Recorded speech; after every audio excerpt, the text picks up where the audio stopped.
প্রতি আমার রিকোয়েস্ট এবং যিনারা শোভাযাত্রায় আসবেন তাদের প্রতি আমার রিকোয়েস্ট, শোভাযাত্রাটার রুট আপনাদেরকে বলছি, যেটা চারুকলার সামনে দাঁড়াবে, দাঁড়ায় শাহবাগের ওখানে যেয়ে ইউটার্ন করে এরকম আসবে।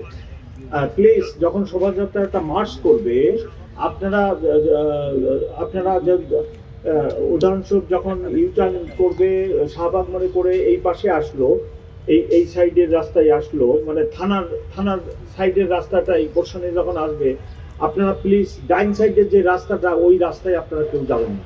ওই রাস্তায় গেলে আপনার এটা তো দোয়েল চত্বর হয়ে যখন শহীদ মিনার হয়ে ওখান থেকে জিমনেশিয়ামের রোড দিয়ে দোয়েল চত্বর হয়ে আবার চারুকলা এসে শেষ হবে। তো আপনারা যদি ডাইন সাইডের এই যখন যাইতেছে তখন ডাইন সাইডের রাস্তা বা দোয়েল চত্বর থেকে যখন আসবে এই প্রসেশন বা এই শোভাযাত্রার এই রুটটা প্লিজ আপনারা কেউ সামনে যাবেন না, তাহলে এই প্রসেশনটা আসতে বিঘ্নিত হবে। আপনাদের কাছে আমার অনুরোধ, এবং যেনারা এই শোভাযাত্রায় যোগদান করতে আসবেন তারা যেন প্রসেশনের সামনে না যান, তাহলে মেনে চলেন, তাহলে প্রসেশনটা মার্চে সমস্যা হবে।